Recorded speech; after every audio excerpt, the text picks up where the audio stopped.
نے سب سے زیادہ عظمت کس کو دی ہے, کس کو بخشی ہے؟ اپنے کلام. تو سب سے اتم, سب سے بڑھ کر جو شے ہے کلام کے مطابق, خدا کی اپنی آواز, خدا کی اپنی بات. تو کلام کہتا ہے کہ کیا ہے, کیونکہ تو نے اپنے کلام کو اپنے ہر نام سے زیادہ عظمت دی. خدا نے اپنے کلام کو ہر نام سے زیادہ عظمت دی. اس لیے خدا کا کلام کیا ہے؟ وہ ہر شے کا محور ہے, وہ ہر شے کا مرکز ہے. اور خداوند نے کیوں عظمت دی ہے اپنے کلام کو, اپنے ہر نام سے زیادہ عظمت دی ہے؟ اس کی کیا وجہ ہے؟ ہم دیکھیں گے عبرانیوں کے نام مقدس پولس رسول کا خط, اس کا 4 باب اور اس کی آیت نمبر 12 لکھا ہے,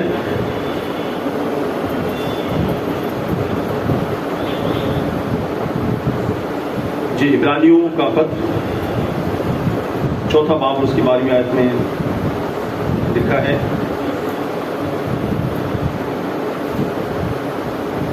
اے بھائیو خبردار تم میں سے کسی کا ایسا برا اور بے ایمان دل نہ ہو جو زندہ خدا سے پھر جائے, بلکہ جس روز تک آج کا دن ہے آپس میں نصیحت کیا کرو, تم میں کوئی گناہ کے فریب میں آ کر سخت دل نہ ہو جائے, کیونکہ ہم مسیح میں شریک ہوئے ہیں, بشرطے کہ اپنے ابتدائی بھروسے پر آخر تک مضبوطی سے قائم رہیں.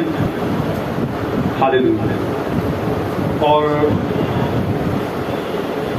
تو یہاں پر جو ایک حوالہ ہے وہ اصل میں یہ ہے کہ کیونکہ خدا کا کلام, عبرانیوں میں پڑھتے ہیں کہ کیونکہ خدا کا کلام زندہ اور مؤثر اور ہر ایک 2 دھاری تلوار سے زیادہ تیز ہے. تو خدا نے جو اپنے کلام کو سب سے زیادہ عظمت بخشی ہے, اس کی وجوہات کیا ہیں؟ تو اس کی وجہ اس آیت کے مطابق پہلی بات, خدا کا کلام زندہ ہے. اس کی خوبی یہ زندہ کلام ہے. دنیا میں بہت سارے کلام اور ہیں, ہر شخص کلام کا دعویٰ کرتا ہے, بہت سے مذاہب کلام کا دعویٰ کرتے ہیں, ایون کہ جو جادوگر ہیں ان کا اپنا کلام ہے, وہ بھی اس کا دعویٰ کرتے ہیں کہ وہ زندہ ہے, ان کا کلام بھی سچا. لیکن نہیں, خدا کا کلام زندہ ہے. تو اس کی پہلی خوبی جس کی وجہ سے اس کو خدا نے عظمت دی ہے, اپنے ہر نام سے زیادہ عظمت دی ہے, وہ زندہ ہے. جو زندہ ہوتا ہے اس میں زندوں والی خصوصیات پائی جاتی ہیں. وہ جواب دیتا ہے, وہ رسپونڈ کرتا ہے, وہ ہر مشکل میں کام آتا ہے. ہم بولیں گے وہ سنے گا, ہم پوچھیں گے وہ بتائے گا. وہ زندہ ہے, اس میں زندوں والی خصوصیات ہیں. پھر لکھا ہے کہ وہ مؤثر ہے. خدا کا کلام مؤثر ہے. مؤثر مطلب اثر کرنے والا ہے. تو خدا کا کلام ایسا ہے کہ یہ اثر کرتا ہے. جو خدا کے کلام کو سنتا ہے اسے اپنی زندگی میں لیتا ہے, اور خدا کی کسی بھی بات کو, کسی بھی آیت کو اپنی زندگی کا حصہ مان لیتا ہے, تو وہ کلام اس کی زندگی میں اثر کرتا ہے. بہت سے خادموں, بہت سے لوگوں کی گواہی ہے کہ انہوں نے خدا کے کلام کی کسی بات پر اپنے ایمان کو قائم کر لیا کہ خدا کی کلام کی یہ بات میرے لیے ہے, اور ان کی زندگی میں ویسا ہی ہو گیا. جیسا انہوں نے سوچا اس کلام پر ایمان لے آئے تو ان کے لیے ویسا ہی ہو گیا. یہ مؤثر ہے, خدا کا کلام مؤثر ہے, یہ اثر کرنے والا ہے. اور اس کے بارے میں یہ بھی لکھا ہے کہ خدا کا کلام کبھی بے اثر واپس نہیں جاتا. یہ بارش کی طرح ہے, جس طرح بارش آسمان سے آتی ہے اور پھر زمین پہ برستی ہے, تو پھر وہ زمین پر اپنا اثر قائم کرتی ہے, اور زمین سے پھر کیا ہوتی ہے؟ رویدگی. زمین سے سبزہ اگتا ہے, زندگی پھوٹتی ہے اس بارش کے سبب سے. تو خدا کا کلام بھی بارش کی مانند ہے, یہ اثر رکھتا ہے, اثر کرنے والا ہے. اور پھر یہ کہ تلوار کی مانند ہے. خدا کا کلام تلوار کی مانند ہے. لکھا ہے کہ یہ ہر ایک 2 دھاری تلوار سے زیادہ تیز ہے. تو خدا کا کلام تلوار کی مانند ہے, تلوار کی مانند تیز ہے. اس کے سامنے یہی وجہ ہے کہ کلام کے سامنے بدروہیں ٹھہرتی نہیں ہے, کلام کے سامنے جادو کا اثر ٹھہرتا نہیں ہے. آپ نے خود دیکھا, اپنی آنکھوں سے دیکھا, یہاں کئی کیسز آتے ہیں جب خدا کے خادمین ان پہ دعا کرتے ہیں تو بدروہیں روتی ہیں, چلاتی ہیں, جادوگر روتے اور چلاتے ہیں, ہاتھ جوڑتے ہیں کہ پناہ مانگتے ہیں کہ ہمیں چھوڑ دو, ہمیں جانے دو. کیونکہ خدا کا کلام زندہ ہے، وہ دو دھاری تلوار کی مانند، وہ ان کے انگ انگ کو کاٹتا ہے۔ خدا کا کلام دو دھاری تلوار سے زیادہ تیز ہے۔ اور پھر آگے اس کی اور خصوصیت کہ یہ جان اور روح اور بند اور گودے میں سے گزر جانے والا ہے۔ خدا کا کلام ایسا ہے، یہ ہماری جان میں سے گزر جاتا ہے۔ کلام میں یہ بھی لکھا ہے کہ بدن کی جان کیا ہے؟ خون ہے۔ تو اگر پوچھا جائے کہ انسان کی یا جانداروں کی جان کہاں پر ہے، بدن میں ان کا مقام کیا ہے، تو کلام کے مطابق جان کس چیز میں ہے؟ جان خون کے اندر ہے۔ اور کلام وہ شے ہے، لکھا ہے کہ یہ ہماری جان میں سے گزر جاتا ہے۔ جان جس کے سبب سے جاندار زندہ ہے، جس کے سبب سے ہم زندہ ہیں، جس کے سبب سے ہماری جان قائم ہے، ہماری زندگی قائم ہے، یہ وہ کلام ہے جو ہماری جان میں سے گزر جاتا ہے۔ اور یہ وہ شے ہے جس کو ابھی تک میڈیکل کے پروفیسر سائنٹسٹ جان کو مکمل طور پہ سمجھ نہیں پائے کہ یہ جان شے کیا ہے، یہ جان کیا چیز ہے، یہ کیا شے ہے کہ جو جانداروں میں صلاحیت کرتی ہے، جس کے سبب سے ان کے سیلز، ان کے ٹیشوز اپنا کام کرتے ہیں، اور جب یہ جان جسم میں سے نکل جاتی ہے تو ان کا فنکشن، ان کے سارے کام بند ہو جاتے ہیں۔ یہ جان دراصل ہے کیا؟ ابھی تک ہماری سائنس اس کو نہیں سمجھ سکی، اور ہمارا کلام وہ ہے کہ لکھا ہے کہ یہ جان میں سے گزر جانے والا ہے، یہ جان میں سے گزر جانے والا کلام ہے، اور روح میں سے گزر جانے والا ہے۔ اور جان سے زیادہ لطیف، سافٹ اور رقیق شے خدا کا روح، وہ روح جو ہم میں موجود ہے، جو ہم میں ہے، جس کے سبب سے ہم زندہ ہیں۔ روح کے عبرانی میں جو لفظی معنی ہے وہ ہوتے ہیں ہوا، کہ جس طرح ہوا ہے، ہوا کو ہم دیکھ نہیں سکتے، ہوا کو ہم قید نہیں کر سکتے، تو ویسے ہی روح ہوا کی مانند ہے جو نظر نہیں آتی، لیکن یہ جسموں کے اندر موجود ہوتی ہے۔ روح ہے، اور روح کے سبب سے جان بھی قائم ہے، روح کے سبب سے زندگی قائم ہے۔ تو خدا کا کلام وہ ہے جو لکھا ہے کہ جان اور روح اور بند اور گودے میں سے ہو کے گزر جاتا ہے۔ یہ خدا کے کلام کی خصوصیات ہیں۔ اور پھر دلوں اور ارادوں کو جانچنے والا خدا کا کلام وہ ہے جو ہمارے دل کے ارادوں کو جانتا ہے، وہ ہمارے دل کے ارادوں کو ابھی بھی جانتا ہے، اور 10 سال بعد ہمارے دل کے ارادے کیا ہوں گے وہ اس سے بھی واقف ہے۔ یہاں اٹھ کے گھر جانے کے بعد ہمارے دل کے ارادے کیا ہوں گے وہ اس سے بھی واقف ہے، اور ہماری آخری وقت تک جب ہم آخری سانسوں پر ہوں گے اس وقت ہماری مرضی، ہمارے دل کی مرضی کیا ہوگی وہ اس سے بھی واقف ہے۔ وہ ہمارے دل کے ارادوں کو جانتا ہے، ہمارے خیالوں کو بھی جانچنے والا ہے خدا کا کلام۔ یہ ساری خوبیاں خدا کے کلام کی ہیں، اس لیے خدا نے اپنے کلام کو اپنے ہر نام سے زیادہ عظمت بخشی۔ اور خدا کا کلام ہے کیا؟ خدا کا کلام مقدس یوحنا رسول کی انجیل اس کا پہلا باب پہلی آیت میں جیسے ہم پڑھتے ہیں کیا لکھا ہے کہ ابتدا میں کلام تھا اور کلام خدا کے ساتھ تھا، اور پھر آگے مین کیا؟ کلام ہی خدا تھا، کلام ہی خدا۔ تو کلام خدا ہے، کون سا خدا؟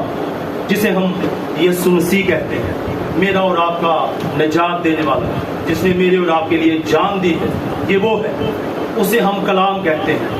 کلام جمع کا صیغہ ہے، اس کے لیے صحیح جو صیغہ ہے وہ ہے کلمہ۔ تو خدا یسوع مسیح کلمہ ہے، یہ وہ کلمہ ہے جو خدا سے صادر ہوا ہے، جو باپ سے نکلا ہے، جو یہوہ خدا سے صادر ہوا، اور اس کے بعد پھر مقدسہ مریم سے بدن لے کر زمین پر رہا، اور اس کے بعد پھر اس کا جلال زمین پر رہنے والوں نے دیکھا، اس دور کے انسانوں نے دیکھا، اور پھر ہم سب نے خدا ان کے جلال کو دیکھا۔ یہ تمام وصف، یہ تمام صفتیں خدا ان کے کلام میں موجود ہیں۔ خدا ان کا کلام ہر شے کو سنبھالتا ہے، خدا ان کا کلام ہر شے کا مرکز ہے، محور ہے، اور وہ ہر شے کو سنبھالتا ہے۔ عبرانیوں پہلا باب اور اس کی 3 آیت میں ہم ایک بات پر غور کریں گے۔ لکھا ہے اور وہ اس کے جلال کا پرتاؤ اور اس کی ذات کا نقش ہو کر سب چیزوں کو اپنی قدرت کے کلام سے سنبھالتا ہے۔ عبرانیوں کا خط پہلا باب اور اس کی دوسری آیت دوبارہ سے میں پڑھ رہا ہوں۔ وہ اس کے جلال کا پرتاؤ اور اس کی ذات کا نقش ہو کر سب چیزوں کو اپنی قدرت کے کلام سے سنبھالتا ہے۔ خدا یسوع مسیح وہ اس کے جلال کا پرتاؤ ہے، وہ خدا کی ذات کا نقش ہے۔ نقش کیا ہے کہ جیسا باپ ہے ویسا ہی بیٹا ہے، جیسا وہ خدا ہے ویسا ہی یہ اس کا بیٹا ہے، جیسا وہ جلالی ہے ویسا یہ بھی جلالی ہے، جیسا وہ الوہیت رکھتا ہے یہ بھی الوہیت رکھتا ہے، جیسا وہ غیر فانی ہے یہ بھی غیر فانی ہے، جیسے اس کی کوئی ابتدا نہیں اس طرح اس کی بھی کوئی ابتدا نہیں۔ یہ وہ ہے، یہ خدا کی ذات کا نقش ہے۔ جیسے وہ اپنے لوگوں کی حفاظت کرتا رہا، بیابان میں ان کو لے کر چلتا رہا، 40 برس تک اپنی قوم کو اس نے سنبھالا، ویسے ہی یہ بھی اپنی قوم کو اپنے لوگوں کو سنبھالتا ہے۔ یہ سارے وہی وصف رکھتا ہے جو اس کا باپ یہوہ خدا رکھتا تھا۔ خدا یسوع مسیح قدرت کے کلام سے اپنی ہر شے کو سنبھالتا ہے، وہ ہر شے کو سنبھالنے والا ہے۔ آج ہم غور کریں گے کلام مقدس میں سے ایک واقعہ پر، اور اس کے وسیلہ سے ہم خداوند کے کلام کے مرکز ہونے کو سمجھیں گے۔ ہم تلاوت کریں گے خداوند کے کلام میں سے یشوع کی کتاب کلام مقدس میں 6 نمبر پر، اس کا 5واں باب پہلے دیکھیں گے۔ 5ویں باب اور اس کی آیت نمبر 13 سے میں خداوند کے کلام میں سے پڑھوں گا۔ خداوند کے کلام میں لکھا ہے،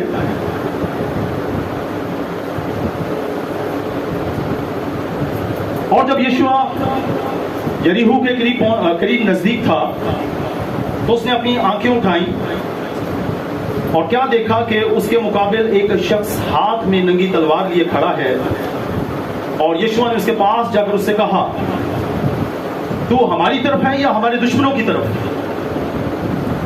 اس نے کہا، نہیں، بلکہ میں اس وقت خداوند کے لشکر کا سردار ہو کر آیا ہوں۔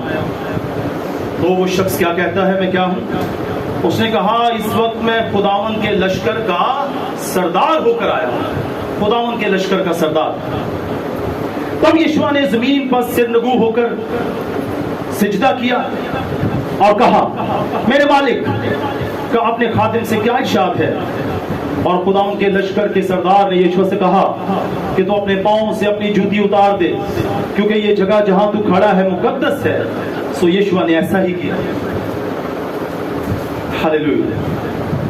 یہاں پر ہم دیکھتے ہیں یشوع یریحو شہر کو فتح کرنے کے لیے نکلا ہے، اور جب وہ یریحو شہر کو فتح کرنے کے لیے نکلا ہے اور یریحو شہر کو اس کے لوگوں نے بند کر لیا ہے، یریحو شہر کے گرد ایک بہت چوڑی فصیل تھی، اس پر ابھی ہم بات کریں گے، لیکن یریحو شہر بند تھا، اس پر حملہ کرنا بہت مشکل تھا۔ تو ایسے میں، اور یہ بڑے مضبوط لوگ تھے، یریحو کے لوگ بڑے مضبوط لوگ تھے، بڑی مضبوط قوم تھی، اور خداوند کے حکم سے یہ اس پر حملہ کرنے کے لیے گئے۔ تو تب یہاں پر یشوع کو کون نظر آتا ہے؟ جب یہ یریحو کے باہر کھڑا ہے اور یریحو شہر کو دیکھتا ہے تو لکھا ہے کہ اسے ایک شخص نظر آتا ہے، اور یشوع جب اسے پوچھتا ہے کہ تو کون ہے، تو اس نے کہا کہ میں اس وقت خداوند کے لشکر کا سردار ہو کر آیا ہوں۔ تو یہ خداوند کے لشکر کا سردار کون ہے؟ یہاں ایک سیمینار ہوا تھا اسی جگہ پر، ہم لوگوں نے اس وقت ایک بڑی امپورٹنٹ بات سیکھی، اور وہی بات اس وقت بھی کہ خداوند کے لشکر کا سردار پہلے کون تھا؟ لوسیفر، جسے آج کل ہم شیطان کہتے ہیں، ابلیس کہتے ہیں، وہ پہلے خداوند کے لشکروں کا سردار تھا، لیکن جب اس نے حکم عدولی کی وہ خداوند کے خلاف ہو گیا، اس نے خداوند کے کلام کے خلاف سر اٹھایا اور وہ اپنے مقام سے گرا دیا گیا، تو اس کے بعد اس کا منصب کس کو دے دیا گیا؟ میرے اور آپ کے خداوند یسوع مسیح کو، خدا کے بیٹے یسوع مسیح کو۔ تو لوسیفر کے گر جانے کے بعد یہ منصب کہ خداوند کے لشکروں کا سردار کون ہے؟ اب خداوند یسوع مسیح۔ تو یہاں